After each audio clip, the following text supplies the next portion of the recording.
we move on, Deputy Maureen O'Sullivan is sharing with Deputy Mick Wallace. And Deputy Broom, I think, okay.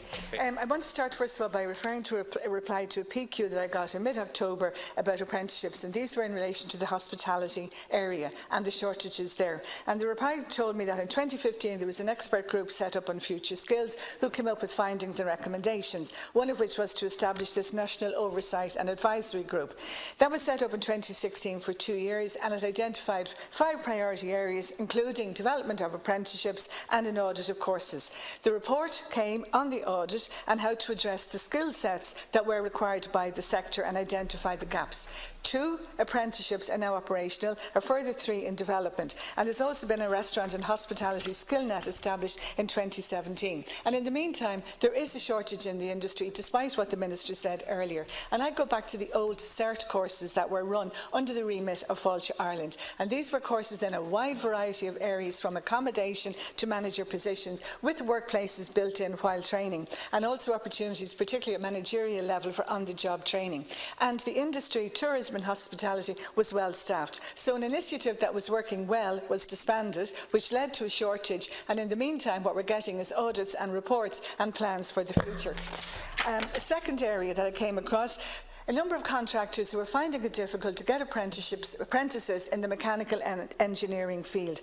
So what they did was they devised a programme themselves, a 5-week pre-apprenticeship course. They saw the need for this. It was 5 weeks basic training, including work experience. All the tools and equipment were provided, and it was really a weeding out process. Now, there was a cost to this also. 7 young people did it, 2 dropped out, but 5 completed it, and they've now secured apprenticeships.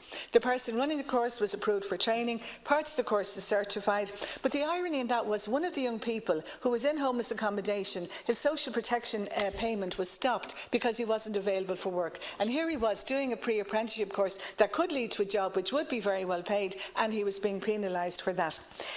To date, Solas and the CDETB are not responding to meeting this particular group, but I hope after today's debate, because another PQ reply told me that the Department of Education is engaging with Solas on a review of pathways to apprenticeships, and I'd hope there'll be a place for that. I think there's also a need to look at the PLC courses, because a number of them are providing 1-year courses that could lead into apprenticeships in the area, as well as further qualifications. I think there really is a need for joined-up thinking. There has to be a space for the individual initiatives, like I mentioned. There has to be a space for the role of the PLCs, and I do think there has to be a need for a more concentrated effort into the schools, in the way in which that the colleges come in 5th and 6th year, that they would come in to talk about apprenticeships and pre-apprenticeships. It has to be acknowledged that FÁS did not have a good reputation in this area, and they need to build up on that. Another one, I think, is coming into the students at junior cert level, particularly for those who do not want to go on further. And I do think at the higher options there is an opportunity to have a big display on apprenticeships and where they can lead.